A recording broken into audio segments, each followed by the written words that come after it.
ముందుగా ఇక్కడ విచ్చేసినటువంటి నా ముస్లిం మైనారిటీ అక్క చెల్లెమ్మలకు మరియు వివిధ పార్టీల నాయకులు మరియు భారతీయ జనతా పార్టీ నాయకులందరికీ కూడా రేపు జరగబోయేటువంటి జనవరి 26వ తేదీ రేపు ఏదైతే జరుగుతుందో రాజ్యాంగ దినోత్సవం అంటే దాన్ని భారత గణతంత్ర దినోత్సవం అంటారు.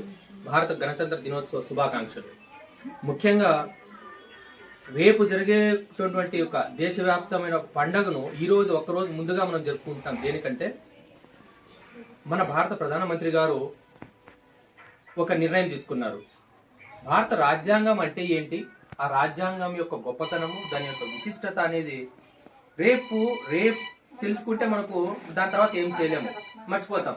కానీ ఒకరోజు ముందుగా ప్రతి ఇంటికి, ప్రతి వాడకు, ప్రతి ఊరికి ఈ యొక్క భారత రాజ్యాంగం యొక్క విలువలు ఏంటి, దీని యొక్క విశిష్టత, గొప్పతనం ఏంటి, ప్రతి ఇంటికి దాని యొక్క గొప్పతనం తెలియజేయండి అని చెప్పేసి మన గౌరవ ప్రధానమంత్రి గారు ఆదేశించడం జరిగింది. అందులో భాగంగానే ఈరోజు ప్రతి వాడలోను, ప్రతి స్కూల్లోను, ప్రతి పోలింగ్ బూత్ వారీగా ఈ యొక్క కార్యక్రమం నిర్వహించడం జరుగుతూ ఉంది. ముఖ్యంగా ఈరోజు రేపు జరిగేది రిపబ్లిక్ డే, భారత గణతంత్ర దినోత్సవము. చాలా మంది ఏమనుకుంటారంటే ఏదో అట్లా వెళ్ళడం, జెండా ఎగరేసేయడం, 4 స్వీట్లు పంచుకొని వెళ్ళిపోవడం, అంతే అనుకుంటారు. అలా కాదు. భారత గణతంత్ర దినోత్సవం మనం ఎందుకు జరుపుకుంటామంటే ఈ రోజు భారతదేశంలో ఉన్నటువంటి 140 కోట్ల మంది ప్రజలు, రకరకాల మతాలు, రకరకాల కులాలు, వర్గాలు, వర్ణాలు, రకరకాలు ఉన్నాయి.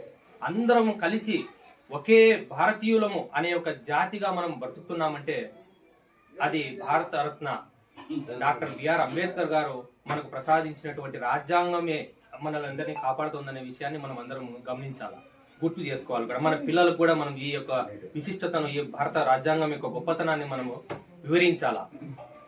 అలానే ఇప్పుడు ఒక చిన్న విషయం మనం మాట్లాడుకుందాం. దీని యొక్క గొప్పతనం ఎట్లా ఉంటుందంటే, మనం వేరే దేశాల్లో పోతే కొన్ని క్రిస్టియన్ దేశాలు ఉన్నాయి, కొన్ని ఇస్లామిక్ దేశాలు ఉన్నాయి.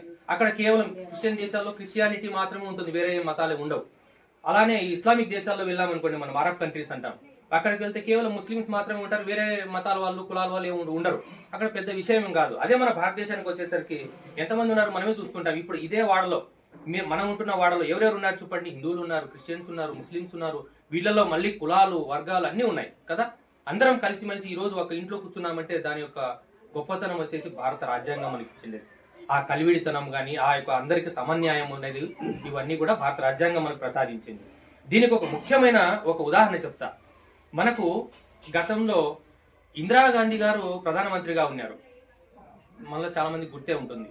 మామూలుగా ఒక విషయం ఏంటంటే, భర్త చనిపోతే నాకు తెలిసిన భాషలో అక్క ఏమంటారు అక్క, భర్త చనిపోతే విధవరాలు అని అంటాం, విడో అంటాం, తెలుగులో విధవరాలు అంటాం కదండి.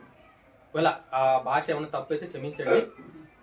అంటే మనము ఏదైనా పనికి వెళ్ళేటప్పుడు కానీ, ఏదైనా కార్యక్రమం చేసేటప్పుడు కానీ వాళ్ళని ఎదురు రాకూడదు, వాళ్ళతో మాట్లాడకూడదు, వాళ్ళతో కార్యక్రమాలు ఏదైనా చేయకూడదు అంటాం కదా.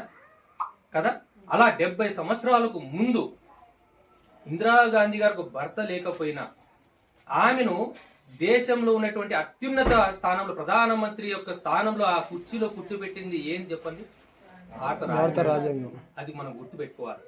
ఆమెకు అంత పెద్ద గొప్ప స్థానాన్ని మనకు కల్పించినది భారత రాజ్యాంగం అనేటువంటి విషయాన్ని మనం గుర్తుపెట్టుకోవాలి. అలానే ఈ రోజు కూడా మనలో చాలా మంది పెద్ద షౌకారులు ఉంటారు, ఒక రకమైన వాళ్ళు మిడిల్ క్లాస్ ఉంటారు, చాలా పేదవాళ్ళు, కటిక పేదవారు కూడా ఉన్నారు. అందరూ సమానంగా బతుకుతున్నాం కదా. అంటే దాని యొక్క గొప్పతనం ఏంది, రాజ్యాంగం.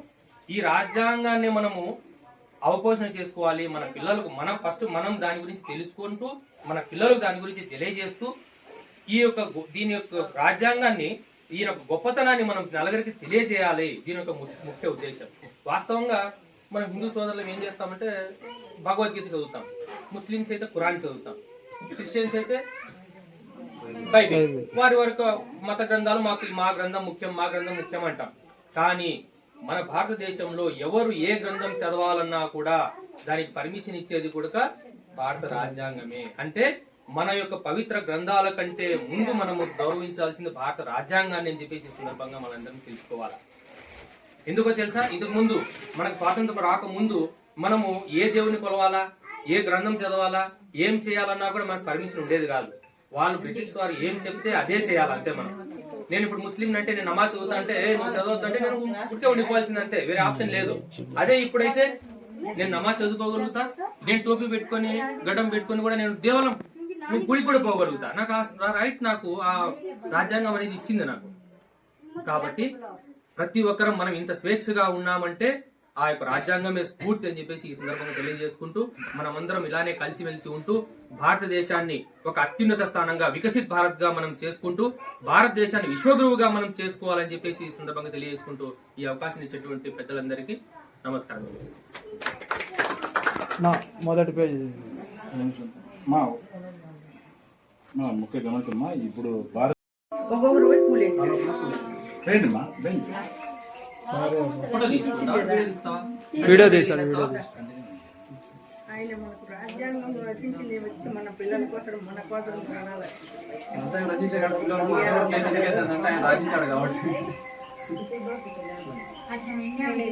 పోండి ఒక్కొక్కరు ఒకసారి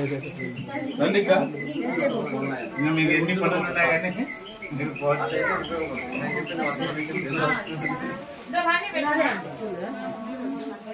మీరు బయట తీసుకున్నాం.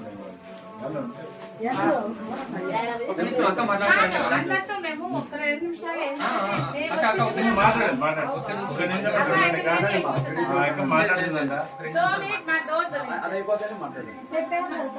అది కాదమ్మా, మేము దానికి సంబంధించి మనకు బాగా అవగాహన రావాలంటే మన పిల్లలకు ముఖ్యంగా మన దాదాసాహెబ్ అంబేద్కర్ గురించి తెలియాలా.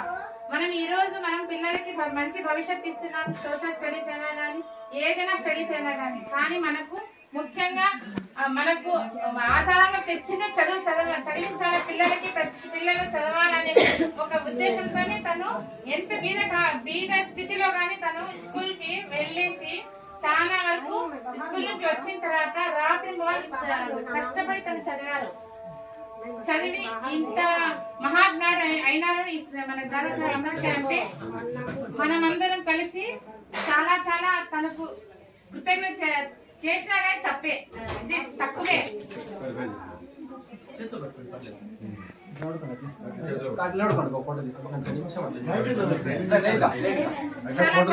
ఎందుకంటే మన పిల్లలకి స్కూల్లో చదువు చెప్తా అన్నారు, ఇది కూడా మన పిల్లలకు తెలుసు, కానీ మనం కూడా తెలుసుకోవాలా. ఈ రోజు చట్టాలు వచ్చినాయి అంటే మన మహానుభావుడు దాదాసాహెబ్ అంబేద్కర్ గారు చదివే ప్రతి చట్టం వచ్చింది, మహిళలకి చట్టం వచ్చింది, పిల్లలకి చట్టం వచ్చింది. ఏ చట్టాలు వచ్చినా గానీ మన దాదాసాహెబ్ అంబేద్కర్ వల్లే అని మనం గుర్తు చేసుకోవాలి. థ్యాంక్స్ అమ్మా. రాజ్యాంగం గురించి ఎంత గొప్పగా మాట్లాడుతున్నాం కదండి. ఆ భారత రాజ్యాంగంలో ఏముంది, దాని యొక్క ప్రియాంబుల్ అంటే మొదటి పేజీని మన కదిరి బీజేపీ పట్టణ శాఖ అధ్యక్షులు పీట్ల రామకృష్ణ గారు మనకు ఒకసారి చదివి వినిపిస్తారు. వాళ్ళకి అంత మరీ సంస్కృతం తెలియదు. భారత సంవిధానము ప్రస్థాన భారతదేశ ప్రజల మగు మేము భారతదేశం సార్వభౌమ సామ్యవాద లౌకిక ప్రజాస్వామ్య గణతంత్ర రాజ్యమగు నెలకొల్పుటకు మరియు అందరి పౌరులెల్లరకు సామాజిక ఆర్థిక రాజకీయ న్యాయమును భావ ప్రకటన విశ్వాసము ధర్మము ఆరాధన వీటి స్వాతంత్రమును అంతస్తులోను అవకాశంలోను సమానత్వంను చేకూర్చుటకు మరియు వారందరితో వ్యక్తి గౌరవంను జాత్యైకతను అఖండతను తప్పక వనగూర్చి సౌభ్రాతృత్వంను పెంపొందించుటకు సత్యనిష్టాపూర్వకంను తీర్మానించుకొని ఈ 1949 సంవత్సరం నవంబర్ 26వ దినమున మా సంవిధాన సభయందు ఇందు మూలముగా ఈ సంవిధానం అంగీకరించి అది శాసనం చేసి మాకు మేము ఇచ్చుకున్న వారమైతిమి. Thank you.